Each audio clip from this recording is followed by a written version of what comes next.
Bonjour, c'est Ursule encore. On est le 4 septembre 2023. Alors, je viens sonner la trompette aujourd'hui encore et je viens proclamer le retour de notre Seigneur Jésus-Christ. Amen, alléluia. Soyons tous bénis.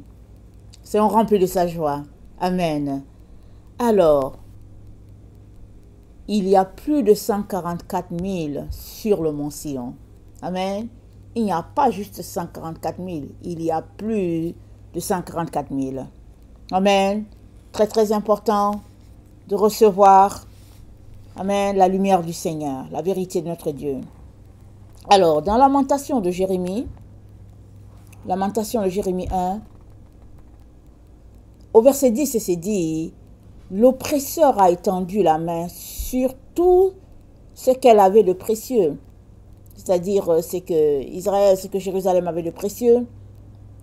Elle a vu pénétrer dans son sanctuaire les nations auxquelles tu avais défendu d'entrer dans ton assemblée. Amen. Alors, la consigne de Dieu a toujours été stricte en ce qui concerne le lieu saint. Il est interdit à quelqu'un de souiller d'entrer dans le saint. Amen. Le saint des saints, c'était interdit. Si on se rappelle bien, Moïse y avait accès. Chaque fois que Dieu voulait lui parler, Moïse s'y rendait. Et l'arche de l'alliance était dans le Saint des Saints. Et si nous allons dans Exode, on va voir comment les choses étaient disposées. De telle sorte que rien de souillé ne devait arriver dans cet endroit-là. Et Aaron y allait une fois l'année pour offrir le sacrifice d'expiation pour toute la nation, afin de donner à Israël encore l'occasion de repartir un autre an. Et puis, c'était le Yom Kippour. Au Yom Kippour, Aaron y allait. Amen. Et les prêtres qui l'ont remplacé aussi, ils ont appris ces actes de sanctification, de purification, et c'était respecté. Mais quand Israël a péché et que Judas s'est éloigné de Dieu, alors Nebuchadnezzar est venu et puis bon, tout a été ravagé. Et après, dans les autres siècles, nous savons que les gens sont entrés dans le sanctuaire, ils l'ont perverti. Et même, ils ont offert du porc en sacrifice juste pour se moquer de l'Éternel. Tout a été souillé. Mais la parole de Dieu aussi, la Bible aussi a été souillée. Tout a été souillé. C'est ça qui est dit. L'oppresseur a étendu la main sur tout ce qu'elle avait de précieux. Elle a vu pénétrer dans son sanctuaire les nations auxquelles tu avais défendu d'entrer dans ton assemblée. Amen. Alors, on bénit le Seigneur, n'est-ce pas, pour sa parole, pour ses révélations, on le bénit. Et quand l'ennemi veut ravager, il ravage, n'est-ce pas? Il n'y va pas d'une main tendre. Pourquoi? Parce qu'il veut détruire ce que Dieu a établi. C'est pas la première fois qu'il l'a fait, il l'a déjà fait. Dès la faute à l'origine. Amen. Il y a eu défection dès la faute à l'origine. Et l'ennemi continue avec ses stratégies de pervertir le peuple de Dieu, de souiller ce que Dieu a de pur. Amen. Mais ce qui est merveilleux, c'est que la lumière de Dieu, elle luit dans les ténèbres. Alléluia. Elle luit dans les ténèbres. Et on l'a déjà vu plusieurs fois que pour voir l'intensité de la lumière, c'est dans les ténèbres qu'on peut percevoir l'intensité de cette lumière-là. Quand tu es dans la lumière aussi, c'est difficile de distinguer forte lumière, petite lumière, à moins que la lumière soit une lumière vert, jaune, et puis bon voilà. Sinon, quand on est dans les ténèbres, on voit la lumière. Et si on se rappelle, nous sommes appelés à bâtir sur la pierre d'origine. Amen. Le roc sur lequel le Seigneur, notre Dieu, a tout établi, on est tous appelés à bâtir sur ce roc-là. On va lire rapidement ce qui est dit dans Pierre. Je pense que c'est dans 1 Pierre.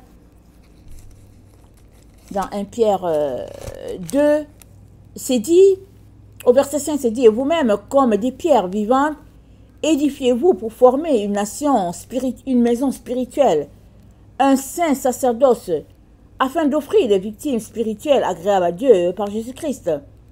Car il est dit dans l'Écriture, voici je mets en Sion une pierre angulaire choisie et précieuse. Donc en Sion, il y a une pierre que Dieu a placée là, afin que nous puissions tous bâtir sur cette pierre. C'est une pierre précieuse, une pierre choisie par Dieu, polie et placée là par Dieu lui-même. Et cette pierre, c'est aussi une lumière. Amen. Et de cette pierre, Dieu pointe toute obscurité qui s'est posée sur cette pierre. Dieu pointe cela, afin que ça soit ôté et qu'il n'y ait que la lumière de Dieu qui demeure. Amen. Et je pense il y a 2 ou 3 jours, je vous ai raconté comment le Seigneur m'a réveillé avec le 6, 4, 6. Et je regardais les lettres, c'était écrit en blanc. Et le 6, 4, 6 était tout simplement en train de s'évanouir. Et puis j'ai entendu Dieu dire, is fading away. Le 6, 4, 6 is fading away. Et c'est le 6, 4, 6 est en train de disparaître. Voilà. C'est en train de s'estomper, c'est en train de disparaître. Amen. Et évidemment, je suis allée rapidement regarder c'est quoi 6, 4, 6, c'était quoi. Et à ma grande surprise, c'était l'apostasie. C'était écrit en lettres blanches. La lettre 6, c'était vraiment du blanc. 4, c'était moins, c'était un peu comme du transparent. Et le 6, je ne voyais presque rien. Je voyais, après cela, j'ai juste vu comme des nuages, vraiment comme une vapeur. Et puis, ben voilà, il n'y avait plus, la lettre avait disparu. Et le Seigneur m'a dit, it's fading away. Et il m'a donné ça à 5h43. Et quand j'ai vu 5h43, c'est dit, s'opposer à Dieu. Refuser de faire ce que Dieu veut qu'on fasse. Et puis, faire ce qui nous plaît. À notre manière, à notre façon. Finalement, j'avais vu que le 543, amen, parce que je l'avais reçu à 5h43, le 543, et puis le 646, j'avais vu que ça voulait dire la même chose. Seulement que le 543, c'était l'attitude rebelle qui oppose Dieu. Et Dieu était en train de me dire, le 646 était en train de s'estomper, était en train de disparaître. Amen. Pourquoi? Regardons, lisons 1 Jean 2. 1 Jean 2, 1 Jean 2, le verset 8. Alors, 1 Jean 2, le verset 8 dit,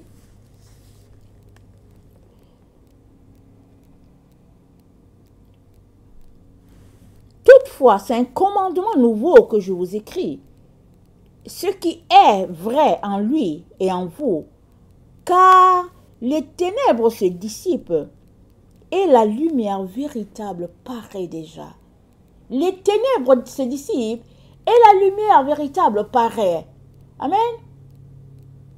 Pour bien comprendre ça, regardons comment le soleil paraît. Surtout si on est debout autour de 5 heures et qu'on est éveillé et qu'on a une fenêtre. Amen. On voit comment le soleil paraît. Amen. Alors, le soleil paraît, il est souvent orangé à l'horizon. Et si on a une belle vue, on le voit souvent s'élever. On le voit et puis il est d'abord, c'est comme des nuages oranges. Et après on ne sait pas d'où il vient. On voit une petite, comme un petit arc qui est là, un petit, comme un tout petit demi-cercle. Et le temps qu'on se rend compte, il est tout simplement en train de s'élever. Alors c'est extraordinaire le lever du soleil. Amen. Et ça dit, la lumière véritable paraît. Ça dit, ça s'élève petit à petit, petit à petit, petit à petit. Et quand la lumière paraît, qu'est-ce qui se passe? Alors que la lumière paraît, la nuit disparaît. Amen. Et le temps qu'on se rend compte, il n'y a plus cet ombrage de la nuit, il y a plutôt la clarté. des rayons solaires, on les voit, et c'est ça que Dieu est en train de nous dire. Il dit la lumière véritable paraît. Mais c'est qui la lumière? La lumière, c'est notre Seigneur Jésus-Christ, bien sûr. Et dans Jean 1, et au verset 9, c'est dit, Jean 1, verset 9, c'est dit, cette lumière était la véritable lumière. Attendez, cette lumière était la véritable lumière qui, en venant dans le monde, éclaire tout homme. Amen. Cette lumière éclaire tout homme. Donc, la lumière, nous savons, c'est notre Seigneur Jésus-Christ, elle éclaire tout homme. Elle éclaire quiconque va devant sa face. Elle éclaire. Parce qu'elle ne veut pas nous garder dans les ténèbres. Elle veut qu'on soit éclairé. Amen. Et on est dans le temps prophétisé par l'apôtre Jean qui dit, la lumière véritable paraît. Et aujourd'hui, le Seigneur vient lever à ton esprit quelque chose qui a été souillé, qui a été infecté, afin d'empêcher les enfants de Dieu d'aller plus loin, afin de les bloquer et de mettre en place cette théologie qui divise. Amen. Nous savons que pendant longtemps, on entendait parler du retour du Seigneur Jésus-Christ, une partie qui s'applique aux païens, une partie qui s'applique aux évangéliques, une partie qui s'applique aux Israélites. Et puis bon, donc, si on a côtoyé les églises, on sait que la théologie dans les églises, c'est une théologie qui divise. Et ceux-là qui ont souillé le sanctuaire de Dieu, ils l'ont souillé à plusieurs niveaux. Je ne dis pas que c'est exactement la même personne, le même groupe, non. Le sanctuaire a été souillé à plusieurs reprises. Et même la parole de Dieu. Mais quand on lit la parole de Dieu, et que l'Esprit de Dieu est là, en nous, et qu'on n'est pas les gens qui marchent dans la chair, l'Esprit de Dieu nous donne des révélations. À certains moments, on sait seulement que c'est l'Esprit de Dieu qui est en train de parler. Alors, quand on lit le livre d'Apocalypse, amen, il y a une partie qui est là et puis qui grinche un peu. Quand on lit, amen, on lit, ça grinche un peu. On se dit, il y a quelque chose qui cloche, on ne sait pas c'est quoi. Amen. Et on voit toujours percevoir cette théologie qui divise. Pourquoi? Parce que l'ennemi voulait insérer la division. Si bien que même les Écritures ont été polies, ont été souillées. Mais le Seigneur aimerait que tu saches que sa lumière paraît pour t'éclairer, afin de te faire sortir des ténèbres et te faire posséder ce que Dieu a pour toi. Alors, dans Apocalypse 7, c'est dit, au verset 4, c'est dit, j'ai entendu le nombre de ceux qui avaient été marqués du sceau, 134 000 de toutes les tribus de fils d'Israël. Et de la tribu de Juda, 12 000, la marquée du sceau de Dieu, de la tribu de Ruben, 12 000, etc., etc. Ils ont inséré ça pour apporter leur politique qui divise, une politique tournée vers un salut qui serait pour Israël à la fin. Amen. C'est ça qu'ils ont fait. Mais quand on lit les Écritures, le salut de Jésus-Christ, c'est pour toute la terre. Parce que c'est Israël qui sera toute la terre. C'est-à-dire que toute la terre, ou bien, disons-le autrement, de tous les gens qui habitent dans la terre, sur la terre, qui auront décidé de suivre Jésus-Christ, le salut est pour eux. Donc voilà. Ce n'est pas juste pour les descendants directs d'Abraham. Cette partie d'Apocalypse 7 contredit fortement les enseignements de Jésus. Jésus-Christ a dit dans Jean 10, au verset 10, Jésus-Christ a dit, le voleur ne vient que pour dérober, égorger et détruire. Moi, je suis venu afin que les brebis aient la vie, qu'elles soient dans l'abondance. Je suis le bon berger donne sa vie pour ses brebis. Et dans 1 Jean 4, le verset 3, 1 Jean 4, le verset 3, notre Seigneur nous dit, dans 1 Jean 4, excusez-moi, le verset 3, c'est dit, et tout esprit qui ne confesse pas Jésus n'est pas de Dieu, c'est celui de l'Antichrist, dont vous avez entendu parler, la venue est déjà, il est dans le monde. Amen. Et c'est un esprit qui divise, qui coupe, qui fait des petits groupes. Et c'est ça un peu qui existe aujourd'hui sur la terre. Et dans le milieu des chrétiens, et un peu partout, tout est divisé. Il y a une politique pour Israël, pardon, il y a une théologie pour Israël, il y a une théologie pour tel groupe, il y a une théologie pour tel autre. Ça, c'est pas l'esprit de notre Seigneur Jésus. Si bien que on retrouve toujours la théologie qui divise. Même dans les Écritures, ils l'ont infecté. Mais notre Dieu est venu pour sauver quiconque veut être sauvé.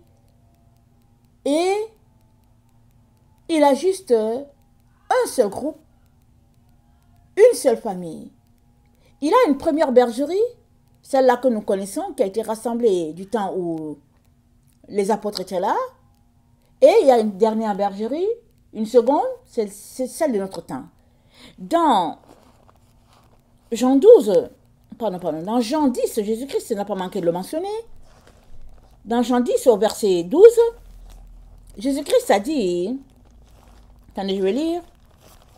Dans Jean 10, au verset 12, il a dit, au verset 16, j'ai encore d'autres brebis qui ne sont pas de cette bergerie.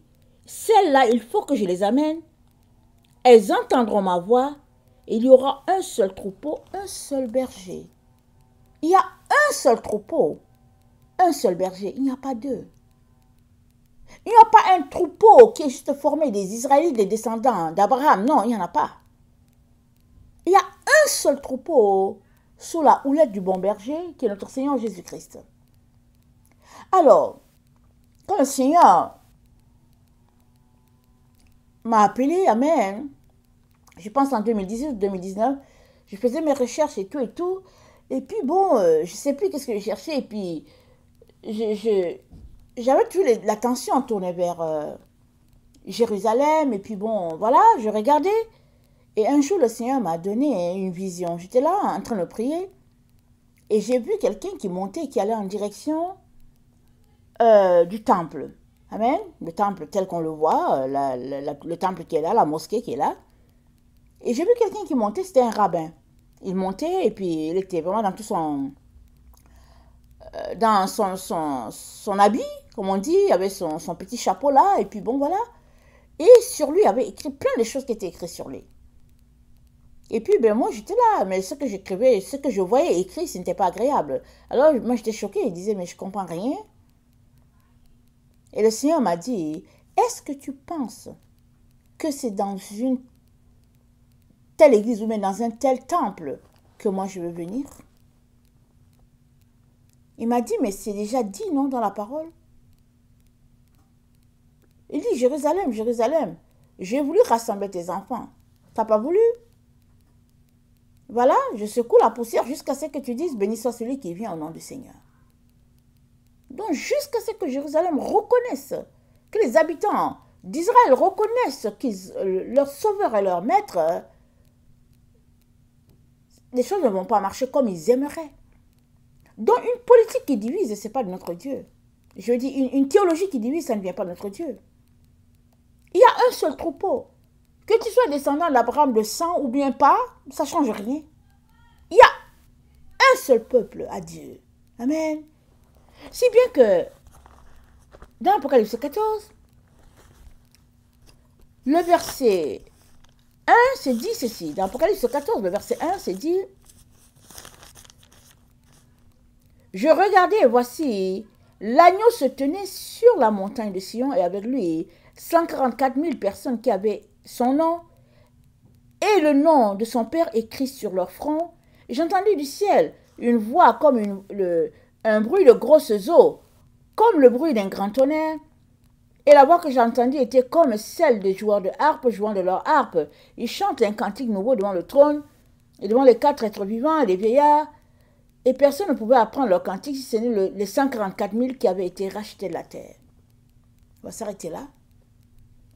Alors, selon ce passage, il n'y a que les 144 000 qui ont été rachetés de la terre. Comme un peu dans Apocalypse 7. Mais il y a plus que 144 000 que Dieu rachètera de la terre. Si on lit toute la Bible, c'est ça que sa parole dit. Il y a plus que 144 000. Ici, c'est la politique, c'est l'infection. Amen. C'est la partie qui a été infectée. Je ne dis pas que c'est la seule partie, n'est-ce pas? Alors, c'est une partie qui a été infectée afin d'insérer la théologie qui divise. Si bien que les gens continuent de prêcher là-dessus. Quand ils parlent de la venue du Seigneur, ils parlent d'une théologie qui divise en groupe et puis, si bien que les gens ne se retrouvent pas. Et tout ça est fait à dessein, afin de perdre le peuple de Dieu. Mais, qui sera trouvé sur la montagne de Sion? Amen. Qui sera trouvé sur la montagne de Sion? Allons-y, regardez les textes. Amen. Est-ce que c'est juste 144 000? Ou bien, est-ce qu'il y a plus? Allons-y, regardez dans Apocalypse, pardon, dans le psaume 15. Le psaume 15, ça nous dit ceci.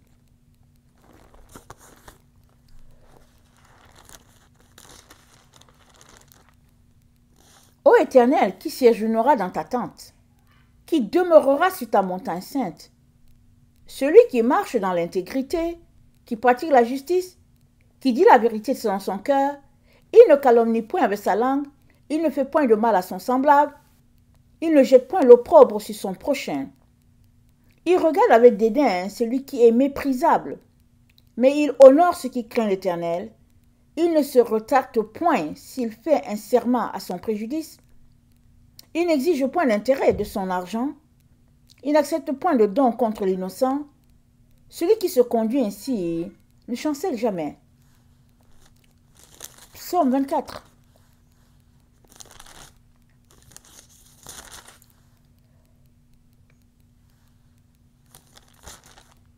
Le verset 3. Qui pourra monter à la montagne de l'Éternel, qui séjournera jusqu'à son lieu saint? Celui qui a les mains innocentes et le cœur pur, celui qui ne livre pas son âme au mensonge et qui ne jure pas pour tromper. Il obtiendra la bénédiction de l'Éternel, la miséricorde du Dieu de son salut. Voilà le partage de la génération qu'il invoque, de ceux qui cherchent ta face, Dieu de Jacob. Je répète, voilà le partage de la génération qu'il invoque, de ceux qui cherchent ta face, Dieu de Jacob. La montagne de Sion, c'est le partage, c'est le lot, c'est le cadeau de ceux-là qui cherchent la face de l'Éternel et qui l'invoquent. C'est leur cadeau.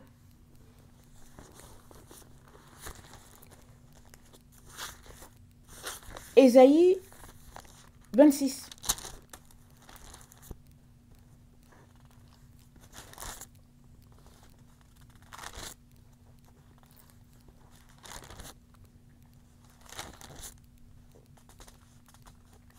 Pardon, Ésaïe 25. Verset 6. L'Éternel des armées prépare à tous les peuples sur cette montagne un festin de mets succulents. Il prépare à qui? À tous les peuples. Un festin de mets succulents, un festin de vin vieux, de mets succulents plein de moelle, de vin vieux clarifié. Et sur cette montagne, il anéantit le voile qui voile tous les peuples, la couverture qui couvre toutes les nations. Il anéantit la mort pour toujours. Le Seigneur l'Éternel essuie les larmes de tous les visages. Il fait disparaître de toute la terre l'opprobre de son peuple, car l'Éternel a parlé. En ce jour, l'on dira, Voici, c'est notre Dieu, en qui nous avons confiance. C'est lui qui nous sauve. C'est l'Éternel en qui nous avons confiance. Soyons dans l'allégresse et réjouissons-nous de son salut. Car la main de l'Éternel repose sur cette montagne. On recommence au verset 6. L'Éternel les armées prépare à tous les peuples. Il prépare à tous les peuples. Parce que sur la montagne de Sion, ce n'est pas juste 144 000. Il vient un temps sur la terre où Dieu enlève tout simplement le voile qui voilait tous les peuples. Et, amen, la mort est ôtée. Parce que c'est dit quoi au verset 8? Il anéantit la mort pour toujours. Et ça va en lien avec ce qu'il nous a donné il y a 3 jours à peu près, je pense 3 ou 4 jours, 3 ou 2 jours, je ne me rappelle plus. 3 jours, je pense. Le 646, il dit c'est en train de disparaître. Le 646, c'est l'apostasie. Il dit c'est en train de disparaître.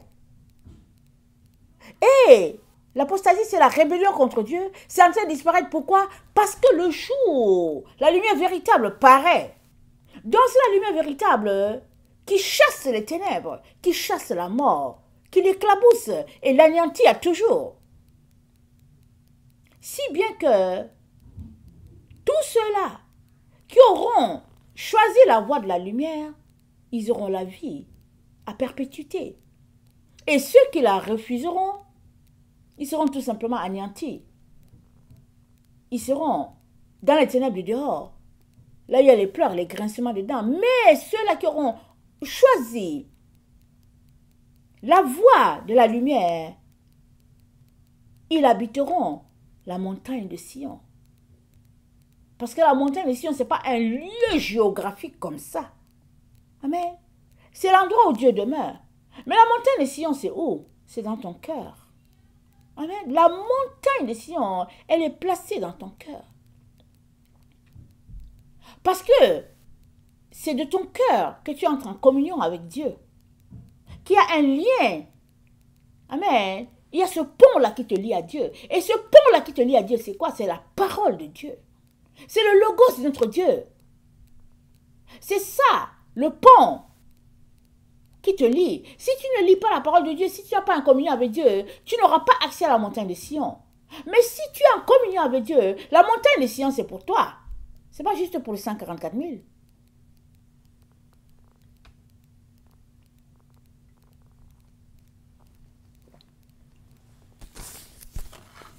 Et le psaume 68, on regarde un peu des passages, n'est-ce pas? Le psaume 68, le verset 16 à 17, c'est dit « Montagne de Dieu, montagne de Bassam, montagne aux cimes nombreuses, montagne de Bassam. Pourquoi, montagne aux cimes nombreuses, avez-vous de l'envie contre la montagne que Dieu a voulu pour résidence? L'Éternel n'en fera pas moins sa demeure à perpétuité. » Amen. Il fera sa demeure à perpétuité sur la montagne de Sion. Mais la montagne de Sion, c'est l'endroit où les mains sont pures. L'endroit où on cherche sa face. L'endroit où on décide de se dépouiller du mensonge, des ténèbres. C'est cet endroit-là, ce lieu élevé. Amen. Qui est dans le cœur de chaque personne. Amen. Que Dieu a placé. Il a tracé un lien entre chaque personne et la montagne de Sion. Quiconque prend cette voie-là, il va aboutir au lieu élevé où Dieu demeure. Et le royaume des cieux, il est où? Il est en toi. Il n'est pas à l'extérieur de toi, il est en toi. Si tu vas chercher le royaume de Dieu en dehors de toi, tu es déçu. Tu n'arriveras pas. Mais si tu le cherches en toi, alors il y est. Amen. Et ce n'est pas juste 144 000. Parce que Dieu ne divise pas. Lui-même, il ne divise pas sa maison, là. En petits groupes, tout. Non. Dieu n'a pas une théologie qui divise. C'est un Dieu d'amour, un Dieu de bonté, un Dieu miséricordieux. Et il laisse à chacun de choisir ce qu'il veut faire de sa vie.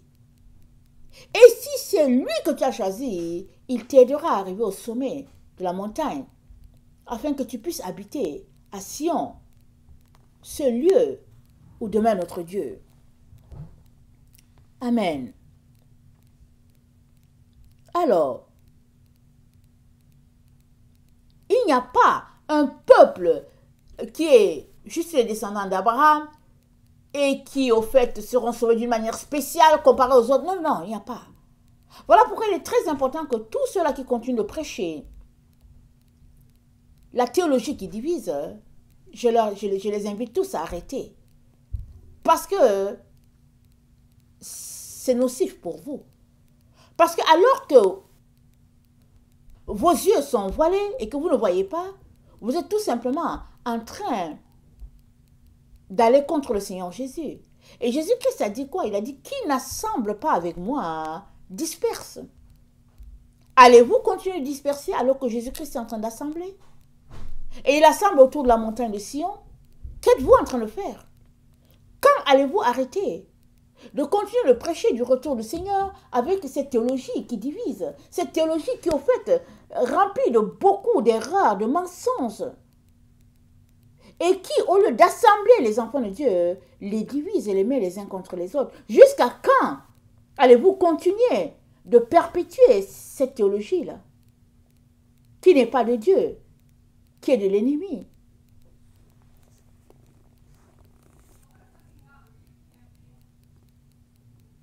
Dans Ézéchiel 37, le verset 12, Dieu dit, prophétise donc et dis-leur, ainsi parle le Seigneur l'Éternel, voici, j'ouvrirai vos sépulcres, et je vous ferai sortir de vos sépulcres, ô mon peuple, et je vous ramènerai dans le pays d'Israël. Et vous saurez que je suis l'Éternel lorsque j'ouvrirai vos sépulcres, et que je vous ferai sortir de vos sépulcres, ô mon peuple. Je mettrai mon esprit en vous, et vous vivrez. Je vous rétablirai dans votre pays, et vous saurez que moi, l'Éternel, j'ai parlé et agi, dit l'Éternel. C'est quoi les sépulcres que Dieu ouvre? Amen, ce sont nos personnes, notre corps qui est là. Ton corps peut être mort. Tu es en train de marcher sur tes deux pieds, mais tu es mort. Un mort, et puis ben voilà. Mort, ça dit quoi? Tu es banni de la présence de Dieu à cause de ta vie, à cause de ton style de vie. Et Dieu dit, j'ouvrirai ces corps-là, j'y mettrai mon esprit. Amen. Et vous serez animés. Et après cela, qu'est-ce qu'il dit? Verset 15. Il dit, la parole de l'Éternel me fut adressée en ces mots, et toi, fils de l'homme, prends une pièce de bois, écris dessus pour Juda et pour les enfants d'Israël qui lui sont associés. Et c'est quoi Juda? Juda, c'est la famille où notre Seigneur Jésus-Christ est venu. Juda, c'est le quatrième fils de Léa. Juda, ça veut dire louange, ça veut dire, c'est le numéro 4, ça veut dire la porte. C'est par là que Jésus-Christ est venu. Et quels sont les gens qui sont associés à Juda? C'est tous ceux-là qui ont donné leur vie à Jésus-Christ. Tous! Amen. Ils ont donné leur vie à Jésus-Christ, ils sont associés à Judas. Amen. Alors il dit, prends. Et tous ceux-là qui lui sont associés, prends une autre pièce de bois, écrit dessus, pour Joseph, bois d'Éphraïm, et de toute la maison d'Israël qui lui est associée. Et qui est Joseph?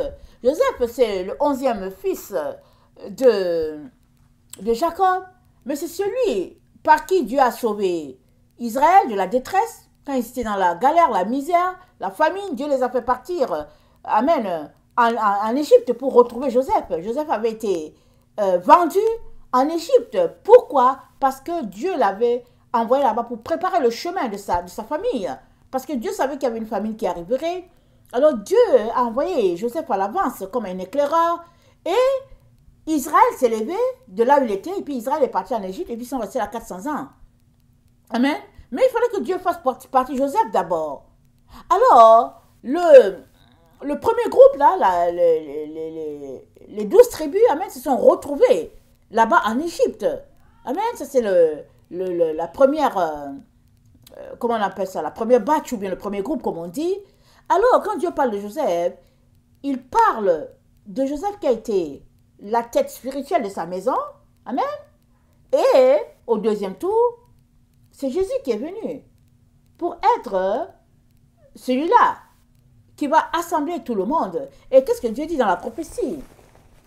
Dans la prophétie de Jacob, dans Genèse 49, on va lire rapidement.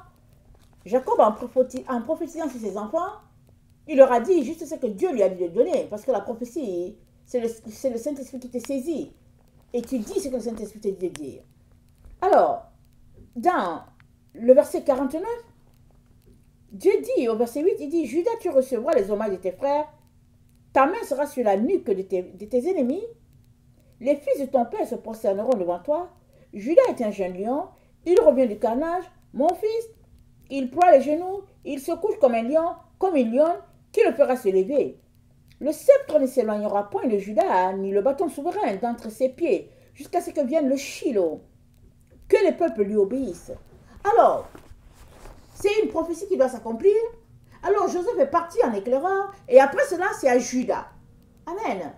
Et donc, Joseph, Dieu pointe toute la maison d'Israël, tous ceux-là qui sont demeurés attachés aux pratiques apprises du temps de Moïse et tout, et qui sont restés fidèles, et puis qui marchent par crainte devant Dieu. Amen. Et Judas, ceux qui sont venus par Jésus-Christ. Amen. Parce que il y a des Israélites d'origine qui seront sauvés. Oui, il y en a qui seront sauvés. C'est juste la grâce de Dieu. Il y en a qui marchent, qui pratiquent, qui font des efforts pour s'éloigner du mal. Il y en a qui seront sauvés. Il y en a qui sont sauvés. Et pendant qu'ils sont dans leur cheminement, qu'ils travaillent pour s'éloigner du mal, ils rencontrent Jésus. Jésus se révèle à eux. Parce qu'il y a toujours un voile qui a été mis afin d'empêcher le peuple d'être éclairé. Et pour retourner à notre texte d'Ézéchiel 37, et c'est dit au verset 18, lorsque les enfants de ton peuple te diront, ne nous expliqueras-tu pas ce que cela signifie? Réponds-leur ainsi par le Seigneur l'Éternel, voici je prendrai le bois de Joseph qui est dans la main d'Éphraïm et les tribus d'Israël qui lui sont associées, je les joindrai au bois de Juda et j'en ferai un seul bois, en sorte qu'il ne soit qu'un dans ma main. Les bois sur lesquels tu écriras seront dans ta main, sous leurs yeux. Et tu leur diras ainsi par le Seigneur l'Éternel, voici je prendrai les enfants d'Israël du milieu des nations, où ils sont allés, et je les rassemblerai de toutes parts, et je les ramènerai dans leur pays. Je ferai d'eux une seule nation dans le pays, dans les montagnes d'Israël. Ils auront tous un même roi. Ils ne formeront plus deux nations. Ils ne seront plus divisés en deux royaumes. Dieu l'a dit. Non, il y aura juste un seul peuple sous la houlette de Juda. C'est tout. Il n'y aura pas autre chose. Donc, on ne peut pas continuer de croire à ces théologies-là qui mettent des divisions entre les différents enfants de Dieu, entre les différentes dénominations, et tout ça, c'est la théologie de l'être humain. Ils ont mis toutes ces choses-là, ces barrières, ces obstacles, afin d'empêcher les enfants de Dieu d'être éclairés, d'avoir la lumière. Ils ont balkanisé, amen, vraiment les maisons de tous ceux-là qui veulent donner leur vie à Jésus-Christ, de telle sorte que les gens sont divisés. Il y a des murs de séparation entre les uns et les autres, et puis bon, voilà. Mais on est dans le temps où la lumière véritable paraît. Amen. On ne peut donc pas continuer de demeurer dans les ténèbres alors que Dieu a envoyé la lumière. Et la lumière, c'est que Dieu enlève le voile qui cache les peuples. Amen. Il envoie la lumière, il visite la terre et il ôte la mort à toujours. Si bien que quiconque décide de quitter la voie du mal, amen, il va se retrouver sur la montagne de Sion. Quiconque. Amen. Et dans Zacharie, on dit rapidement dans Zacharie, je pense 13, dans Zacharie 13, c'est dit, pardon, Zacharie 12 au verset 7, c'est dit, l'Éternel sauvera d'abord les tentes de Juda, afin que la gloire de la maison de David, la gloire des habitants de Jérusalem, ne s'élève pas au-dessus de Juda. En ce jour-là, l'Éternel protégera les habitants de Jérusalem, et le faible parmi eux sera dans ce jour comme David. La maison de David sera comme Dieu, comme l'ange de l'Éternel devant eux. En ce jour-là, je m'efforcerai de détruire toutes les nations qui viendront contre Jérusalem. Alors, je répandrai sur la maison de David et sur les habitants de Jérusalem un esprit de grâce et de supplication. Ils tourneront les regards vers moi, celui qu'ils ont percé. Amen. Alors, quand il va sauver, amen, d'abord la tente de Judas, et après, il va se tourner vers les autres. Comment, qu'est-ce qui va se passer? Les gens, leurs yeux vont s'éclairer. Et même déjà, il y a plusieurs, amen, qui se convertissent, qui donnent leur vie au Seigneur, qui reconnaissent que Jésus-Christ, c'est lui leur maître, c'est lui le sauveur qui devait venir. Alors, et c'est dit quoi? C'est dit, attendez, il dit, attendez, au verset, on est dans Zacharie 14, au verset 16, c'est dit, tous ceux qui resteront de toutes les nations venues contre Jérusalem monteront chaque année pour se prosterner devant le roi, l'Éternel des armées, et pour célébrer la fête des tabernacles. S'il y a des familles de la terre qui ne montent pas à Jérusalem pour se prosterner devant le roi, l'Éternel des armées, la pluie ne tombera pas sur elles. Ok, donc c'est quoi? Toutes les familles de la terre.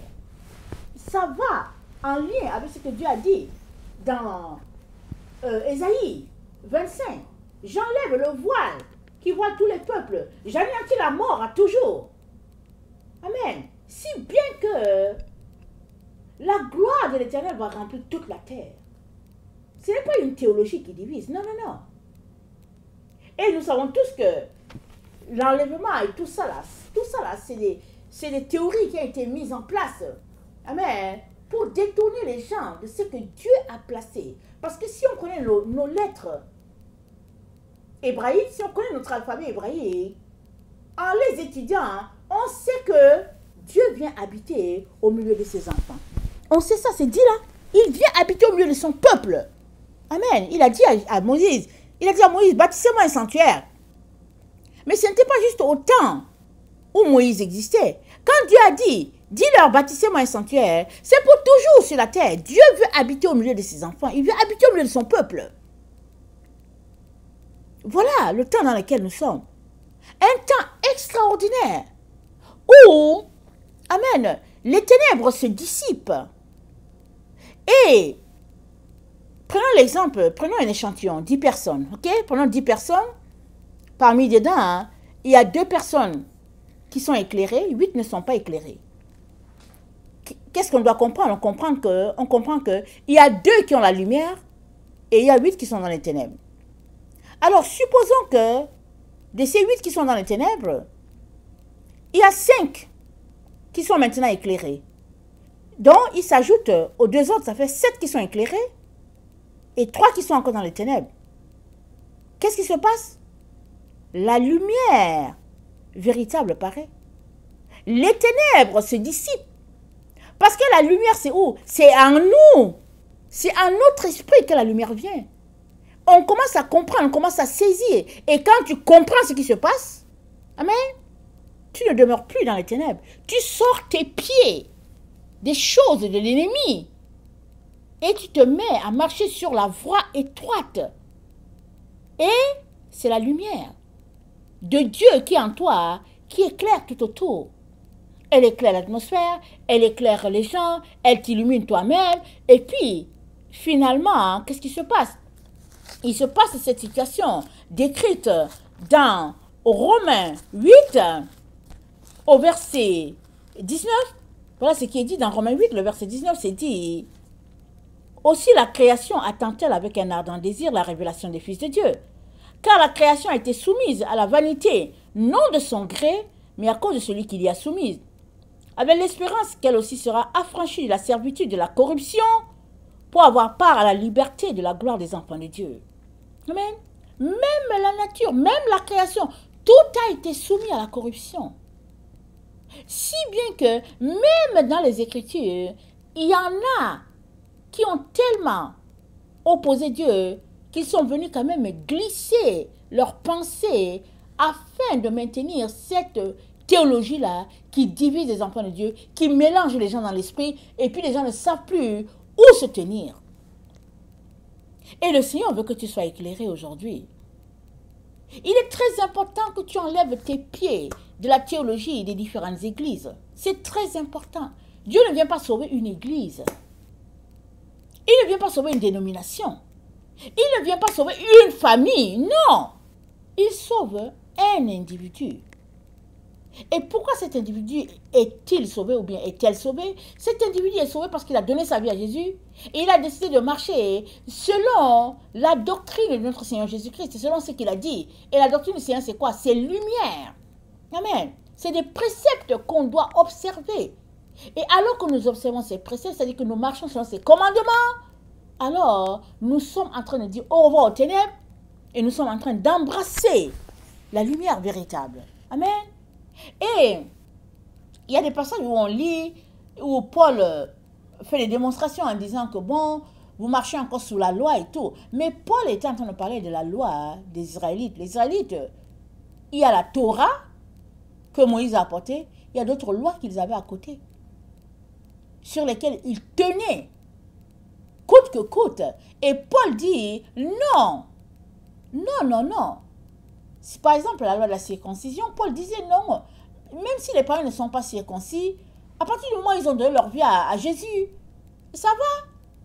Mais eux, ils disaient que non, non, non, la circoncision, c'est d'appoint.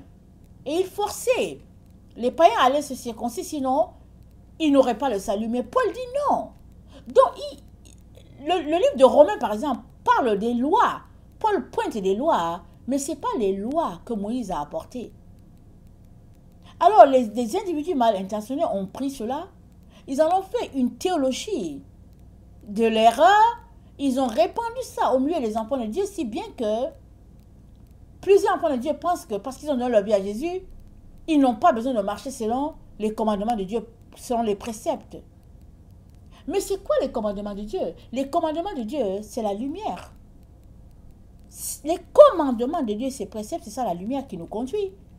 Si tu ôtes de ta vie les préceptes, les commandements, mais comment vas-tu faire? Si tu as tous les ingrédients et que tu n'as pas la recette, comment tu vas faire ton gâteau, je ne sais pas, ou ta nourriture, comment tu vas faire? On te dit, ah oui, ok, voilà les ingrédients qu'on trouve, exemple, dans, je ne sais pas, quel est l'exemple que je peux donner? Voilà les ingrédients qu'on trouve dans la choucroute, exemple, ça veut dire la choucroute.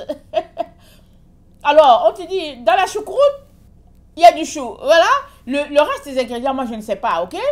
Alors, on te dit, voilà les ingrédients qu'on trouve à la choucroute. On te donne tous les ingrédients. Mais si on t'a pas donné la recette de la choucroute, comment tu vas faire pour la faire? Tu ne pourras pas la faire. Alors, c'est ça, c'est comme ça qu'on se comporte avec les enfants de Dieu. On dit, non, mais voilà, comment vous devez faire? Et puis, on leur dit, non, vous n'avez pas besoin de la loi. Mais sans loi, on va se rendre nulle part. La loi de Dieu, ce sont ses commandements. C'est la lumière qui nous conduit. Voilà pourquoi dans l'Apocalypse 22, c'est dit, ils n'auront plus besoin de soleil ou de la lune. Parce que la lumière de Dieu en eux va les éclairer. C'est-à-dire, la gloire de Dieu est en eux, elle va les éclairer. Elle va les conduire. Ils n'auront pas besoin de tel pour leur dire, marche ici. Parce que la présence de Dieu en eux va les conduire. Et dans Ézéchiel 36, le verset 16,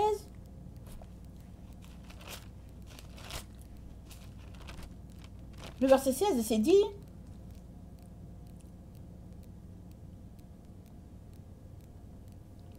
dans Ézéchiel 36, le verset 16, je ne te ferai plus entendre les outrages des nations, et tu ne porteras plus l'opprobre des peuples. Tu ne détruiras plus ta nation, dit le Seigneur l'Éternel. La parole de l'Éternel me fut adressée en ces mots au Fils de l'homme, ceux de la maison d'Israël, quand ils habitaient leur pays, ils l'ont souillé par leur conduite et par leurs œuvres. Leur conduite a été devant moi comme la souillure d'une femme pendant son impureté. Alors j'ai répandu ma fureur sur eux à cause du sang qu'ils avaient versé dans le pays et des idoles dont ils l'avaient souillé. Je les ai dispersés parmi les nations, et ils ont été répandus en divers pays. Je les ai jugés selon leur conduite et selon leurs œuvres, et ils sont arrivés chez les nations où ils allaient, et ils ont profané mon saint nom, en sorte qu'ils disaient d'eux, c'est le peuple l'Éternel, c'est de son pays qu'ils sont sortis. Je voulus sauver l'honneur de mon saint nom, que profanait la maison d'Israël parmi les nations où elle est allée. C'est pourquoi dit à la maison d'Israël, ainsi parle le Seigneur, l'Éternel, ce n'est pas à cause de vous que j'agis de la sorte, maison d'Israël. C'est à cause de mon saint nom que vous avez profané parmi les nations où vous êtes allés. Je sanctifierai mon grand nom, qui a été profané parmi les nations, que vous avez profané au milieu d'elles. Et les nations sauront que je suis l'Éternel, dit le Seigneur. L'Éternel, quand je serai sanctifié par vous sous leurs yeux, je vous retirerai d'entre les nations. Je vous rassemblerai de tous les pays, et je vous ramènerai dans votre pays. Je répandrai sur vous une eau pure, et vous serez purifiés. Je vous purifierai de toutes les souillures, de vos idoles. Je vous donnerai un cœur nouveau, et je mettrai en vous un esprit nouveau. Je t'aurai de votre corps le cœur de pierre, et je vous donnerai un cœur de chair. Je mettrai mon esprit en vous, et je ferai en sorte que vous suiviez mes ordonnances et que vous observiez et pratiquiez mes lois. Vous habiterez le pays que j'ai donné à vos pères. Vous serez mon peuple et je serai votre Dieu. Je vous délivrerai de toutes vos souillures. J'appellerai le blé et je le multiplierai. Et je ne vous enverrai plus la famine. Je multiplierai le fruit des arbres et le produit des champs, afin que vous n'ayez plus l'opprobre de la famine parmi les nations. Alors vous vous souviendrez de votre conduite qui était mauvaise et vos actions qui n'étaient pas bonnes. Vous vous prendrez vous-même en dégoût à cause de vos iniquités et de vos abominations. Voilà ce que Dieu va faire. Et on est dans ce temps-là où il est en train d'enlever tout ce qui voile notre esprit. Il est en train d'envoyer la lumière. Il doit important qu'on saisisse le timing de Dieu et qu'on choisisse de sortir des ténèbres. Pourquoi? Parce que le 646, qui est l'apostasie, est en train de s'estomper, est en train de s'en aller, est en train de s'effacer, est en train de disparaître. Parce que la lumière véritable paraît. Et la lumière, elle paraît pourquoi? Pour éclairer nos consciences. Pour que nous puissions marcher dans la vérité. Pour que nous puissions posséder ce qui est à nous. Et qu'est-ce qui est à nous? C'est la Jérusalem qui devient la nouvelle Jérusalem. Parce que c'est la Jérusalem qui regroupe tous ceux-là qui auront donné leur vie à Jésus-Christ. C'est eux qui seront les habitants de Sion, qui habiteront la montagne de Sion. Et tous ceux-là qui refuseront, amen, ils seront tout simplement bannis de la face de Dieu, détruits. Parce que la Sion va occuper l'espace de la terre. Et ça a été toujours le projet de Dieu. Amen. Il est donc très important que nous puissions épouser les idées de Dieu et sortir de notre confinement spirituel pour aller connecter à la vérité et que les écailles puissent tomber de nos yeux. Amen. Il est important, on est dans ce temps-là, amen, où la lumière véritable paraît. Et sur la montagne de Sion, il y a plus que 144 000. Il n'y a pas juste 144 000. Non, il y a plus. Parce que sur la montagne de Sion se trouvent tous ceux-là qui ont accepté de laver leur robe, de sortir de la voie de la méchanceté, de sortir de la voie des ténèbres pour épouser la voie de la lumière, pour marcher et se retrouver sur la montagne de Dieu. Amen. Que le Seigneur bénisse sa parole. Maranatha, Jésus revient. Amen et alléluia. Amen et amen.